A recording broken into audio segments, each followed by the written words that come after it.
اهدنا الصراط المستقيم. تصعدون ولا تلوون على أحد. When all of you were climbing up, and none of you were turning back towards anybody else. None of you weren't even looking back to anybody else. وَالرَّسُولُ يَدْعُوكُمْ. And the messenger himself, he was the one calling all of you. فِي أُخْرَاكُمْ. From way behind of you. Ukhra here, from other than you, meaning he was surrounded by the enemies. The messenger was more surrounded by the enemies when he called you. فَأَثَابَكُمْ غَمًّا بِغَمٍّ. Then ithaba happened. Athab, again, to bring back. So what did Allah bring back onto you? What did Allah heap onto you, brought back onto you? Ghamman. Gham also means, one thing gham means is confusion. Gham also means to cover. And when they say ghamma alayhi al-huzn, or janna alayhi al-huzn, when grief took over him, fahuwa maghmum, then he's enveloped in sadness. So that's one meaning of gham. Another meaning of gham is, like I mentioned before, confusion. Allah Azza wa Jal heaped confusion and sadness together. There's confusion whether the messenger has died or not. And if that is true, then there's overwhelming what? Sadness. One thing after another is going wrong. غَمًّا بِغَمٍّ لِكَيْ لَا تَحْزَنُوا عَلَى مَا فَاتَكُمْ. And I put you through this confusion and sadness so that you will learn a lesson of not grieving over what you've lost. مَا فَاتَكُمْ. Whatever you may lose. Not just the battle. You possibly even lost the messenger of Allah. That was what you thought.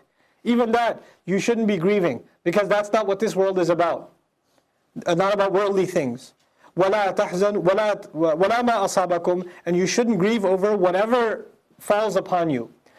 Isaba also literally means to target something. Like isaba is used for, like, when arrows are shot to a target, that's also isaba. So ma asabakum also means what difficulties were specifically targeted at you. There was no accident that they came your way and you had to go through them. Wallahu khabirun bima ta'malun. And Allah is fully aware, fully knowledgeable, and has full news, a full account of what you were up to. In the middle of a battlefield, there's confusion, and Allah says Allah has full news though. Allah has full intelligence briefings on every single soldier, every single course of action, every single intent behind that course of action. ثُمَّ أَنزَلَ عَلَيْكُم مِّن بَعْدِ الْغَمِّ. Then He sent upon you, after that overwhelming grief and confusion and chaos, amanatan, an instance of peace.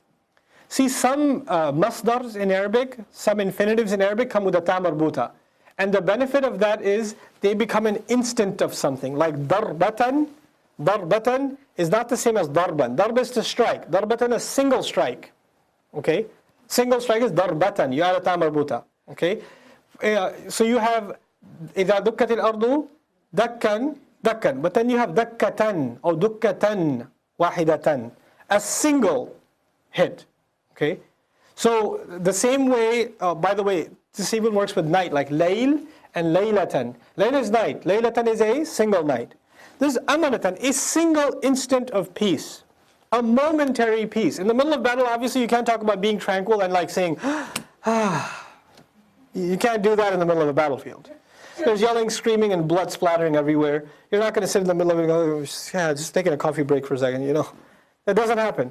But Allah needed to believe, when they had climbed up the mountain, there was a little bit of relief, but they still don't know if the enemy can climb up out of anywhere. So what Allah did for them to calm them down, He descended upon them an amana, an instant of calm. And then He describes what that amana was, nu'asan. Nu'as is the first stage of sleep. When your eyes half close and your muscles relax and you lose control a little bit, and then you get up, but you don't know how long you were out. That's nu'as. Sometimes you guys do that in class, you're like... But between this and this, there's 3 hours.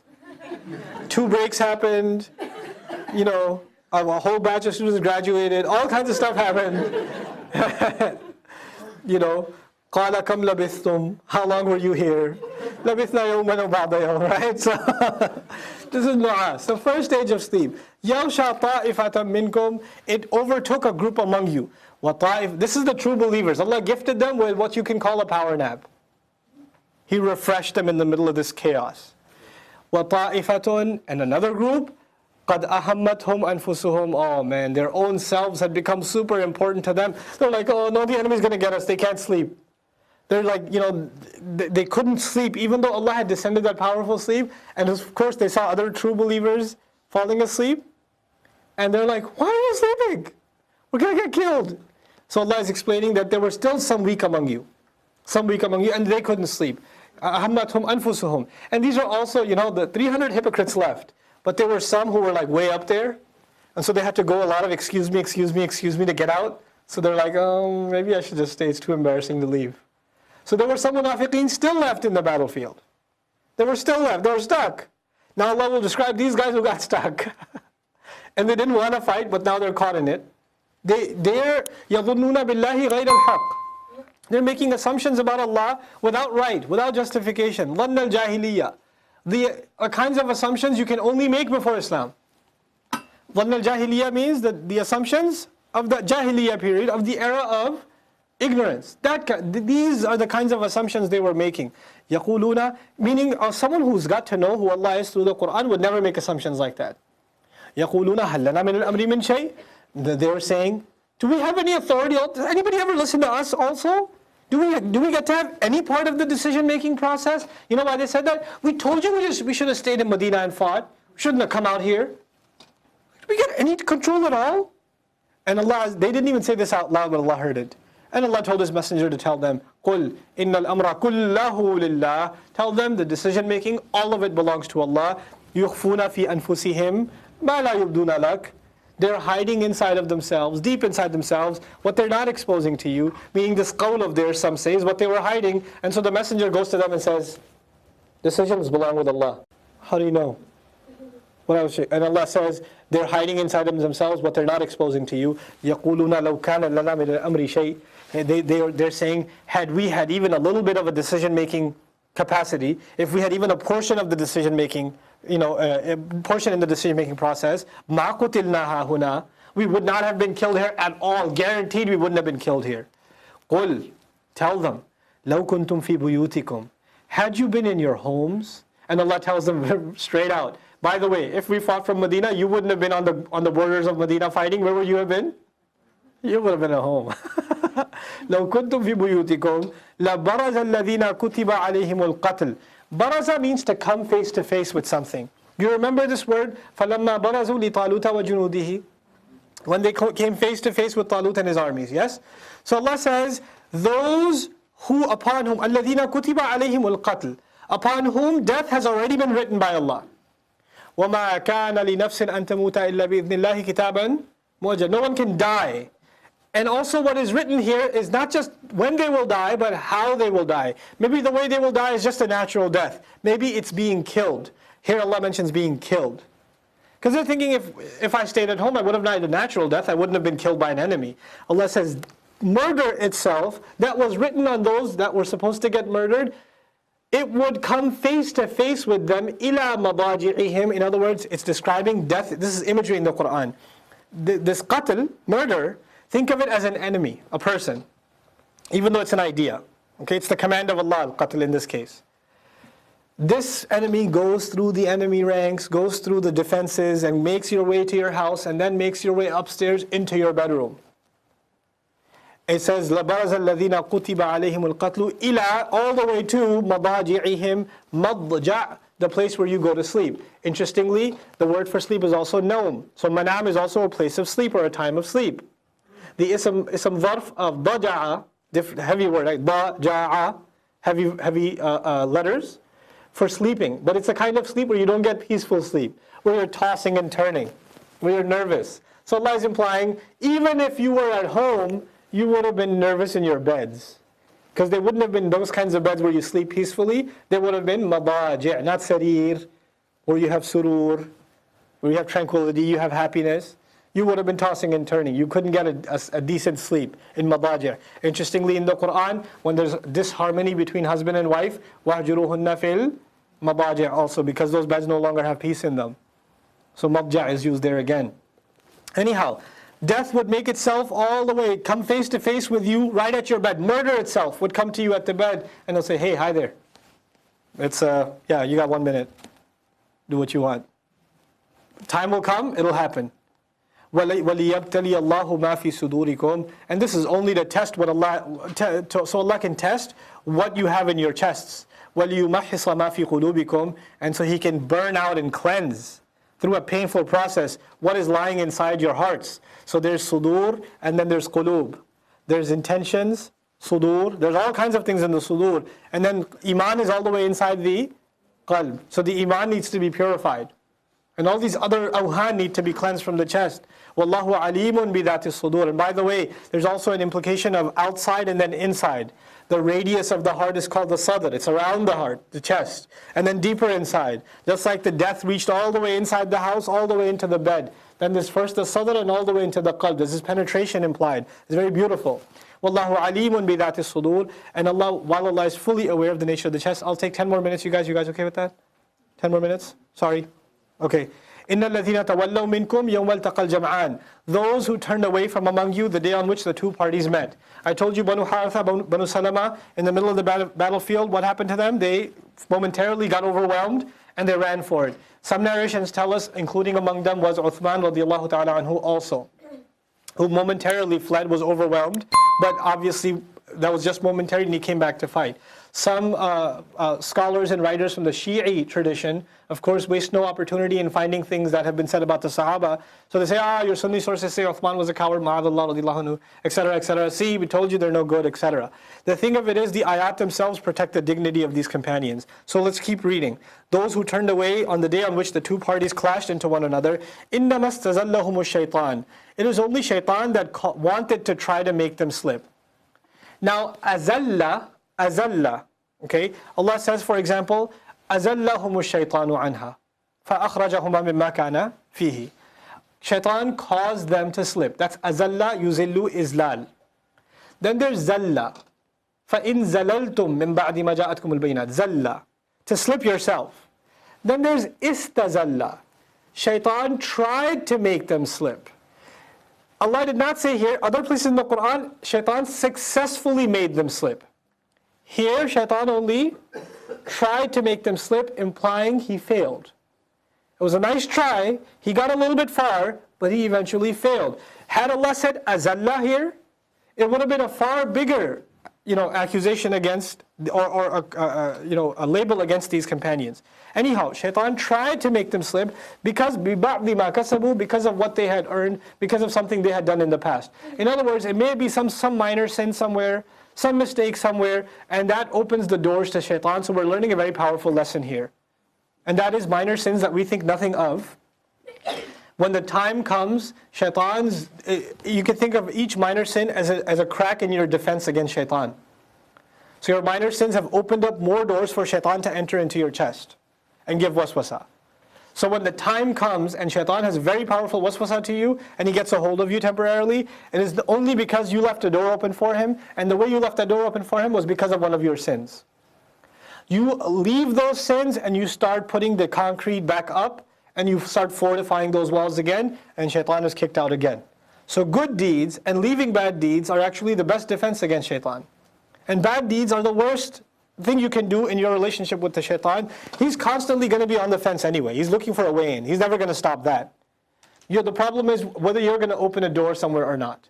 Whether you're going to leave a crack open or not. So بِبَعْضِ مَا كَسَبُوا. Also, it's a favor of Allah that He didn't mention what those things were. And He didn't even call them sayyi'at. He said مَا كَسَبُوا. He left it very ambiguous. Whatever it is that they had earned. وَلَقَدْ عَفَى اللَّهُ عَنْهُمْ. But Allah swears to it. لَامْ لِجَوَابِ الْقَسَمِ. He swears, I swear to it, truly Allah has already pardoned them, even though that act was punishable. عَفَى اللَّهُ عَنْهُمْ. No believer from any school of thought has the license to say these people are blameworthy, because Allah Himself has said He's forgiven them. If Allah has forgiven them, who are you not to? Who are you to say anything else anymore? Allah has closed that case Himself. وَلَقَدْ عَفَى اللَّهُ عَنْهُمْ إِنَّ اللَّهَ غَفُورٌ حَلِيمٌ. Certainly Allah is exceedingly forgiving, and He is Halim. Halim is forbearing, someone who understands what you're going through, someone who's so close to you, like they feel what you're going through. This is Hilm. Ya ayyuha alladhina amanu, la takunu kalladhina kafaru. Those of you who really have Iman, don't be like those who disbelieve. Because Allah has a view, like a close-up camera view, not just of what's happening on the Muslim camp. He also has a close-up view of what's happening all the way on the other end in the enemy camp. In the enemy camp, there are some people also saying, وَقَالُوا لِإِخْوَانِهِمْ. When they come back and they take their dead, they say about their dead, إِذَا ضَرَبُوا فِي الْأَرْضِ أَوْ كَانُوا غُزًّا. Whenever these brothers of theirs had gone on a journey in the land somewhere, ضَرَبُوا فِي الْأَرْضِ, or they had been on a battle, some kind of military mission, a ghazwa, ghuzzan, they're plural of ghazi. So they had been people that go on a military expedition. لَوْ كَانُوا عِنْدَنَا مَا مَاتُوا. If they only stayed back, they wouldn't have died. Oh, if only he didn't go on that trip, he wouldn't have died of that disease. If he didn't go on that battle, he wouldn't have been killed. This is something Allah says the kuffar say about their dead. Oh, if he didn't go in this battle, he would have still been with us. If only. Allah is saying, don't be like that. You're being like them if you say that. مَا مَاتُوا وَمَا قُتِلُوا. They wouldn't have died and they wouldn't have been killed at all. لِيَجْعَلَ اللَّهُ ذَلِكَ حَسْرَةً فِي قُلُوبِهِمْ. Allah describes those words, that sentiment, as a punishment from Him. Allah makes people say that or allows people to say that just so He can place that as a hasra, a feeling of constant regret, over and over regret, inside their hearts. And the pain of someone dying should stay alive in their hearts. So Allah puts that in them so they keep saying, if only he didn't go. If only this didn't happen. Had it been different. Wallahu yuhyi wa yumeet. And Allah, in fact, He's the one that gives life and gives death. Wallahu bima ta'maluna basir. And Allah is in full view of what you're up to. Wala in qutiltum fi sabilillahi. And if you were to die in Allah's path, aw muttum, or you were to be killed in the path of Allah, or you died, meaning you died in the path of Allah. The first ayah that we're looking at here is about dying or being killed in the path of Allah. One has been given a higher rank, not just because it's mentioned first, but also because fi sabilillah is added to it, and then muttum is mentioned. It doesn't say wala in qutiltum aw muttum fi sabilillah. Even though both are implied fi sabilillah, but one is given the higher rank because we know obviously shahada has the highest rank. In either case, somebody studying their deen, trying to learn more, trying to, raise their family on the deen, trying to do what they can with their family, and they died in that state. Maybe they weren't killed in the path of Allah, but they still died in the path of Allah. وَلَئِن قُتِلْتُمْ فِي سَبِيلِ اللَّهِ أَوْ مُتُّمْ لَمَغْفِرَةٌ مِّنَ اللَّهِ وَرَحْمَةٌ خَيْرٌ مِّمَّا يَجْمَعُونَ. The forgiveness from Allah, and a forgiveness from Allah, and a mercy that comes especially from Him, is better than everything they had been gathering, or whatever they had been coming up with. In other words, a person died and you say, oh man, he had such a nice house, he didn't even get to live in it. He had such a young family. He had this, his dad, he had that, he had the other. He never saw his sons get married, his daughters get married, etc., etc. People say all of these things. Allah says what he earned by dying in Allah's path is way better than everything that they've been gathering. خَيْرٌ مِّمَّا يَجْمَعُونَ. It's better than all of that. But that's if there's one condition, if that death came in the path of Allah. The person was living a life that was going on a certain journey towards pleasing Allah Azza wa Jal. Then Allah mentions death in general. Now interestingly, when the ranking was made before, killing was mentioned, being killed was mentioned first, dying was mentioned second. But death in general, which of the two is more common? Death. Being killed is a very specific kind of end. So Allah mentions the more general first now. وَلَا إِن مُتُّمْ. And even if you did die, أَوْ قُتِلْتُمْ, or you were killed, إِلَى اللَّهِ تُحْشَرُونَ. In any case, you're going to be herded towards Allah anyway. You're going to be herded towards Allah anyway. This is actually very interesting wordplay in the Quran. يَجْمَعُونَ. They gather. They gather in this world. And they're being gathered in the next world in the next ayah. So there's this contrast between, it's better than what you're gathering here. And by the way, you yourself will be the item that's gathered in the next. And it's interesting that Allah did not use yujma'un. He says, or tujma'un. He used tuhsharun. Hashar is used when animals are herded. It's rougher.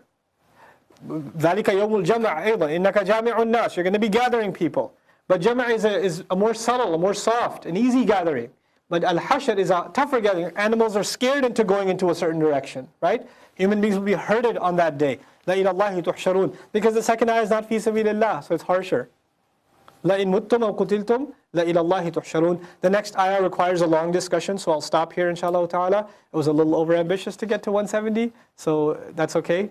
I'm allowed to be ambitious. But inshallah ta'ala, some very beautiful lessons in this surah are still coming, that all are derived from the experiences of Badr. Inshallah, the first of them will be what we learn about the character of Rasulullah sallallahu alaihi wasallam in capacity as a leader. in his role as a leader will learn something and some general guidelines for leadership. بارك الله لي ولكم في القرآن الحكيم ونفعني وإياكم بالآيات والذكر الحكيم. السلام عليكم ورحمة الله